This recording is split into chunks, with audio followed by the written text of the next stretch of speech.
You know, there is magic, and then there is magic. Just because we interpret something to be hocus pocus does not make it entirely false. Magic is definitely real. It's just not what we expect it to be. We live in a very complex and profound, grandiose universe.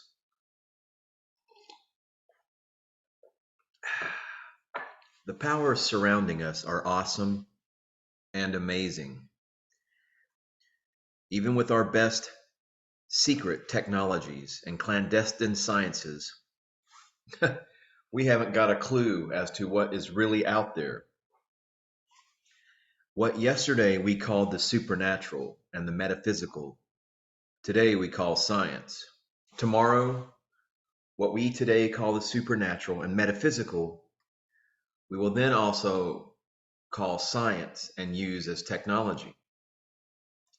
Know then this great rule: there is no difference between the natural and the supernatural. There is no difference between the physical and the metaphysical. They are all part and parcel of the laws of nature established in the beginning, whatever and whenever that was, by the Creator, whatever it really is. The only difference between the natural, physical, and the supernatural, metaphysical, is the perceptions of humanity. What we understand we call natural and physical. What we do not understand we call supernatural and metaphysical. Human understanding is a fluctuating thing. Human understanding is in a state of constant growth. What we once did not understand and feared, we today understand completely and embrace. We fear the unknown, but we respect the known. Many modern technologies might have been viewed as magic in the past and subject to taboos based on fear. Yet if we were to take our uneducated and fear-filled ancestors and explain to them the science behind the so-called magic, this understanding would have enlightened them and emancipated them from their fears. What was once unknown and feared has become known and understood. Instead of being feared, now tools can be made and used with knowledge of their natural law parameters. The greatest technological tool is to this day still the most unknown. I'm speaking of the human mind. Mind, you. I am not speaking about the organic physical brain. Rather, I am speaking about the inorganic mind that operates within it. To properly understand the relationship of the mind to the brain, compare it to computer hardware and software. The organic brain is the hardware, whereas the mind is the software. We can analyze the hardware brain all we want, but until we start to explore the software mind, we will never uncover and unleash all the potential powers that lie dormant within it. Consciousness science is the doorway that connects the seen with the unseen, the physical with the metaphysical, and the natural with the supernatural. Being that they are already all one, and it is only the limited understanding of the mind that creates the illusions of separation, it is incumbent upon us to expand the thresholds of consciousness so as to equally expand our horizons of science. Please hit the subscribe button because we're just getting started. Long ago, the wise sages taught, where a man thinks is where he is at. Well then, let us not be so mundane. Let us travel in our minds and imaginations, and where will we go? As the saying goes, the sky's the limit. Indeed, we will be able to say that consciousness is the final frontier. For millennium, the sages who safeguarded ancient secrets protected a knowledge that merged the science of nature with the science of mind. They knew the ancient hocus pocus, and they also knew that there was nothing hocus pocus about it. The ancient sages knew they safeguarded a technology based on consciousness, and they knew how it worked. The sages could replicate their knowledge by training new adepts and enabling them to access the same levels of consciousness and the powers inherent therein as had they themselves. Now, nothing has changed over the millennium. There is nothing new under the sun. What was once known is still known. What was once understood is still understood. Yet, as in the past, those seeking the knowledge are few. There are very few who walk this path. Please hit the subscribe button. Those willing to make the necessary sacrifices to receive it are even fewer.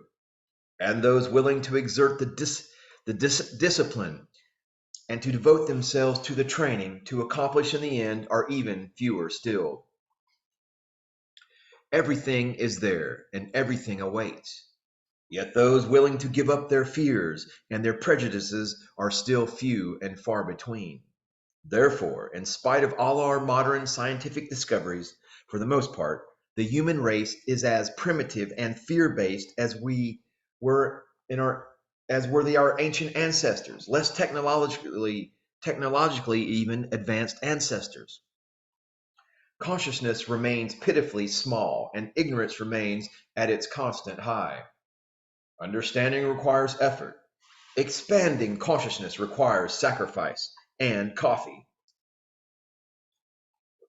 But both effort and sacrifices are hard.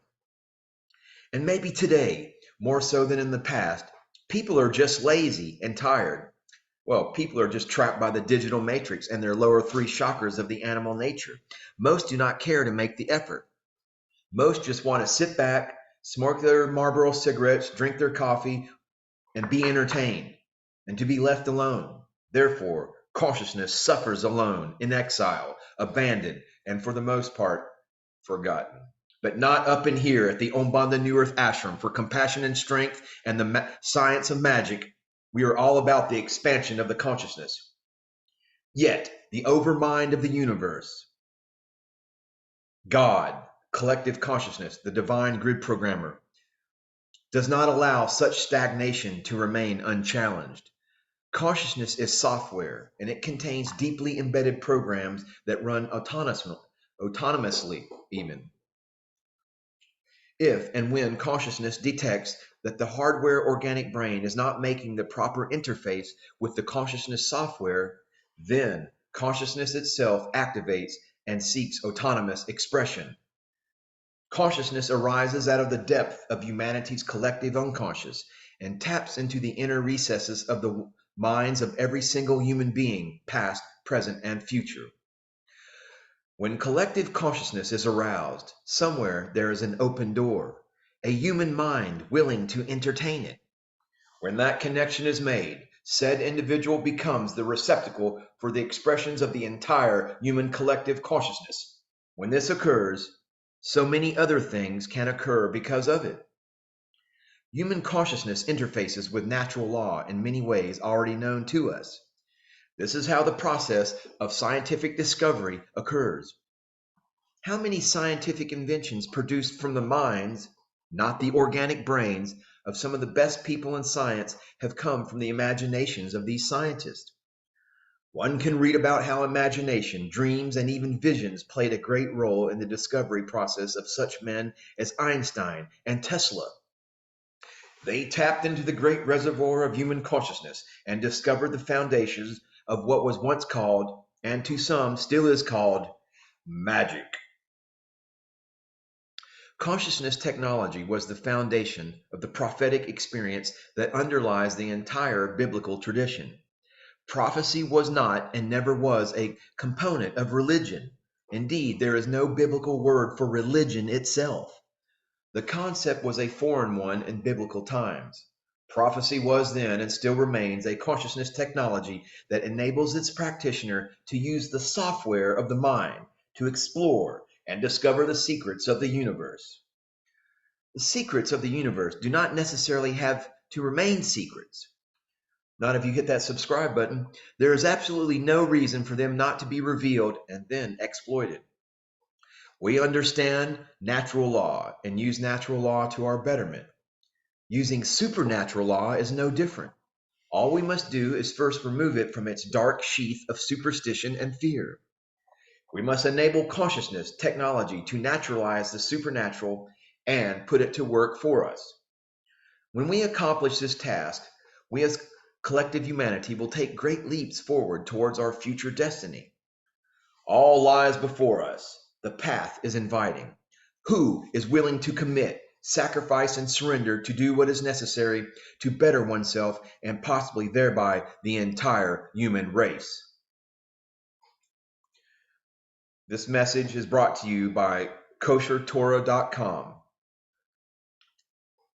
your online school for advanced biblical studies, and the Aumbonda New Earth Ashram for compassion and strength and magical science. This was message that notes that I had taken from my Rabbi Ariel Bar Tzadok. This has been a presentation on the science of magic. Namaste, namaskaram. Oh, and semi-warm Java.